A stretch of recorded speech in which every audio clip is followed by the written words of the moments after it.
Mais quand même, je crois qu'on a besoin de théorie qui n'est pas théorie au sens du scientifique. Mais quoi? Mais pour le dire, si tu me permets encore 5 minutes seulement, oui.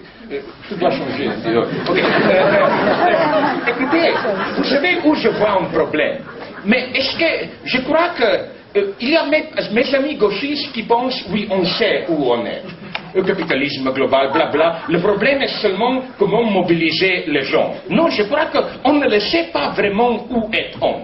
Où est-on? Quelle société est aujourd'hui? Est-ce que c'est encore le vieux capitalisme? Il y a toute une série de phrases journalistiques. Société postmoderne, de risque, post-industriel, informatique. Je crois que ce sont encore des phrases journalistes. On ne sait pas où est-on. Et que doit-on faire? Oui, c'est déjà le dernier point. Critique d'idéologie. Qu'est-ce que ça veut dire? Premièrement, les médias nous bombardent avec des grandes batailles, luttes d'aujourd'hui. Par exemple, fondamentalisme contre libéralisme. La première chose à faire, je crois, c'est de rejeter les termes même du combat. Par exemple, fondamentalisme versus libéralisme, c'est un pseudo-débat. Pourquoi? Même si on accepte, et je ne l'accepte pas, la désignation de soi-disant fondamentalisme islamiste comme islamo-fasciste, on doit se souvenir de la très belle phrase de Walter Benjamin qui a dit que derrière chaque fascisme, il y a une révolution ratée. C'est-à-dire, ça, c'est pas le champ entier de bataille. Le tiers, il manque. Or, pour lire la même chose d'une autre façon, je crois que ce qu'on appelle le libéralisme et le fondamentalisme, c'est un cercle vicieux. Le libéralisme lui-même produit toujours de nouveaux fondamentalismes. Regardez Afghanistan. Quand j'étais jeune, il avait 30 ans, Afghanistan a été un pays très séculaire, ouvert, etc., etc. Ce n'est qu'à travers sa prise dans le capitalisme global qu'il est devenu fondamentaliste. Et la même chose pour conclure, je veux conclure avec un très beau exemple qui est le grand débat ici, chez vous, burqa. Je veux me référer aux langues slovènes où le même mot burqa veut dire littéralement une farce brutale. C'est ça, je crois. Pourquoi? Parce que, premièrement, pour être très clair, je ne veux pas faire référence à la sagesse profonde des langages ou de la langue slovène.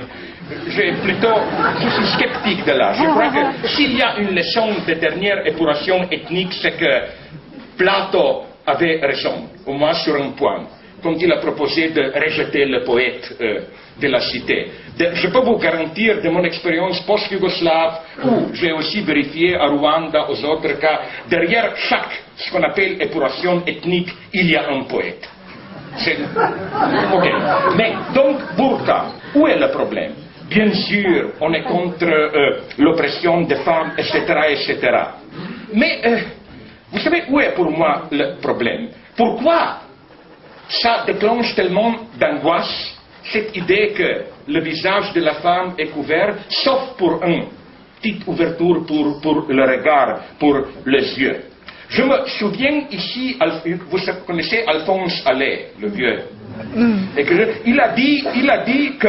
il a proposé cette nouvelle version de danse de Salomé, où elle dit quand c'est fini, quand elle est nue, Hérode écrit non, on va continuer, elle doit retirer son pot aussi. Et je crois que la vérité, c'est peut-être ça. C'est pas que le visage de la femme est couvert par la burqa, on veut retirer la burqa pour voir le visage authentique, etc. Je suis ici anti-lévinassienne. Le visage comme tel est le dernier instrument, est une masque idéologique. Le visage est un mensonge matérialisé pour moi. Je crois que c'est pourquoi une psychanalyse où le contact est vraiment intime, on ne voit pas le visage.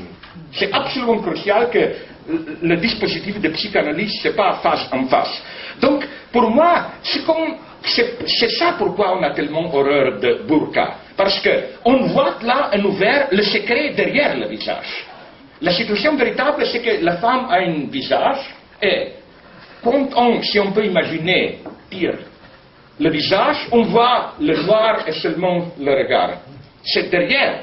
C'est-à-dire, dans la femme sous burqa est est notre prochain, en direct là, dans toute son ouverture. C'est ça c'est ça le visage vraiment dévoilé, le visage sans visage. Et c'est pourquoi on peut expliquer de là comment le racisme fonctionnait, etc., etc. Donc seulement pour conclure maintenant, je veux dire que on ne doit pas combattre les combats de nos ennemis, les combats qui ne sont pas les nôtres. Si je veux, je suis permis de détails de oui, très vite. Premièrement, c'est pourquoi, par exemple, le grand combat idéologique est la signification de Antigone de Sophocle, non? Qui a raison, Créon, Antigone, vous savez tous les investissements idéologiques là.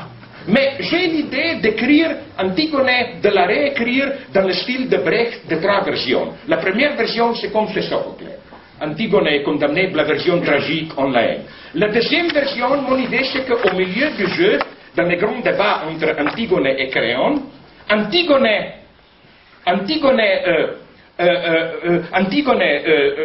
convainc Créon et Créon accepte, oui, on doit enterrer proprement avec des funérailles polynéicos. Le résultat, pragmatiquement, c'est tout à fait clair. Une nouvelle guerre civile, toute la cité est détruite, et à la fin, c'est ça mon idée, Antigone marche tout ensemble et répète cette bêtise, oui, mais je suis créé pour l'amour, pas pour la mort, etc. Et bon, c'est ça que et la troisième version, ce sont des coordonnées du débat, ou bien le pouvoir d'État, ou bien la conscience privée, mais le geste principal, c'est que cette alternative est une fausse alternative. Qu'est-ce que ça veut dire? Mon Antigone idéal, ça serait qu'au milieu du conflit, du débat féroce entre Créon et Antigone, comme on dit, chorus, le cœur. Le cœur intervient, le cœur cesse d'être cette bêtise de sagesse, etc. Le cœur intervient, se rétablit dans le style jacobin comme une espèce de comité de salut public. Le cœur, comment on dit, arrête arrestation, met en prison les deux, il dit, ça c'est votre conflit féodal pour unir le peuple, on va vous juger, on va vous condamner à mort et introduire une espace de dictature collective du peuple, etc., etc. On change le terrain. Le combat n'est pas le bon combat. C'est pourquoi, pour finir comme j'ai débuté avec religion, aujourd'hui la religion, oui, peut-être, mais je suis pour ce que j'appelle le noyau dur émancipateur de la religion chrétienne, mais dans un sens très précis. Il y a, c'est ça la bande, un très beau vitch soviétique du début des années 20, quand la propagande soviétique ça a encore, disons, marché. L'idée c'est qu'un grand propagandiste bolchevique est mort. Donc, bien sûr, il va immédiatement à l'enfer, mais là, il est un tel bon propagandiste qu'il convainc les gardes qu'il le laisse et il s'enfuit au paradis. Une semaine après, Diable note son absence et va au Dieu pour demander le propagandiste en retour à l'enfer. Et il s'adresse au Dieu. Il commence par « Oh, mon Seigneur ». Dieu l'interrompt immédiatement parce que son cerveau a été déjà levé par les propagandistes. Il dit, premièrement, je ne suis pas ton Seigneur, je suis camarade. Deuxièmement, est-ce que tu parles avec des visions? Est-ce que tu es fou? Je n'existe pas. Troisièmement, qu'est-ce que tu veux me dire? Parle vite, je ne veux pas rater la session de ma cellule communiste, etc. C'est le Dieu comme ça qu'on a besoin. Le Dieu qui est camarade avec nous, le Dieu dont toute la substance est ce qu'on appelle le Saint-Esprit, cet collectif égalitaire qui, après, a trouvé des noms plus appropriés, comme le Parti communiste, les sociétés psychanalytiques, etc., etc. Donc, vous savez qu'est-ce que je veux dire? De cette façon, on va, par exemple, le dernier exemple. Oui. Ok, la brutalité de la dictature militaire grecque. Merci beaucoup.